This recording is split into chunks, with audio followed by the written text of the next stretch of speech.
Honey, that thing is a disaster waiting to happen.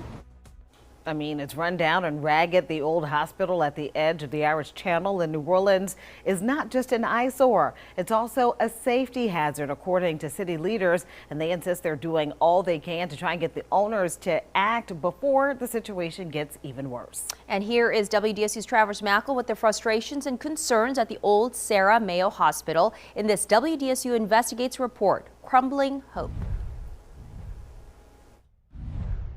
The roof is ripped up, walls are wrecked, and on the grounds of this dilapidated property, just minutes from downtown, on the edge of the famed Irish Channel, stands a building that people have started to downright despise. That is the old Sarah Mayo Hospital.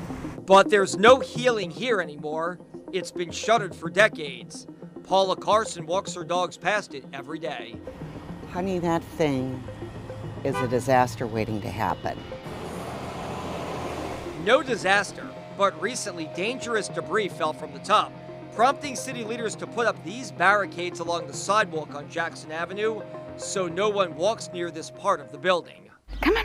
Tori Nystrom and her husband.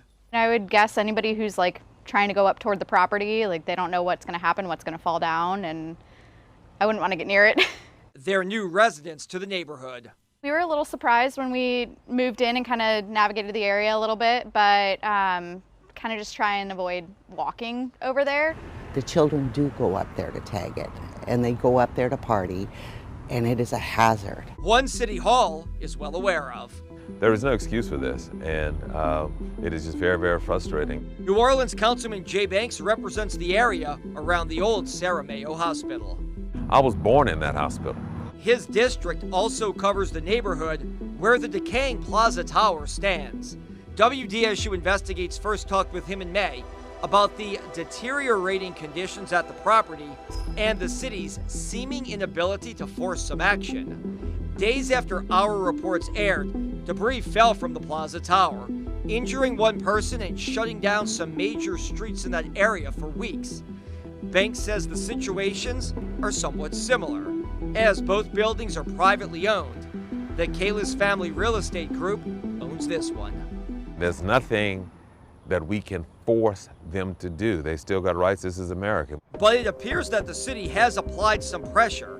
Records obtained by WDSU Investigates show the city fining the Kalis Group $5,200 last July and then tacking on an additional $15,000 in daily fines, a total of $20,000 owed and no response.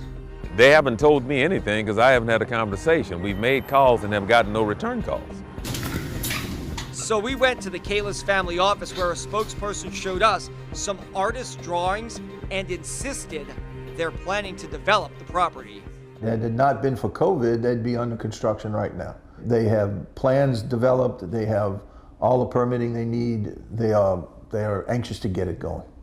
They have gone through a process to have it put back into use, and they have chosen not to proceed with that. They've gone through a process. They had a conditional use approved to make it housing and have literally done nothing with that. But in light of the tragic situation in Surfside, Florida, where the structural integrity of a collapsed building is now at the center of a national discussion, and less than 2 months after parts of New Orleans' oldest skyscraper fell, injuring one person, there are concerns in this neighborhood where some say they're anything but lucky on the edge of the Irish Channel. It should tell people that we can no longer ignore edifices like this that have been sitting empty for decades. Travers Mackle, WDSU News. And if the Kalis name, if that sounds familiar to you, it's because they also own the property where the Hard Rock Hotel collapsed in 2019. Regarding the dilapidated Sarah Mayo property, the Kalis Group says its plan to redevelop that site includes more than 200 apartments and condos and over 17,000 square feet of retail space.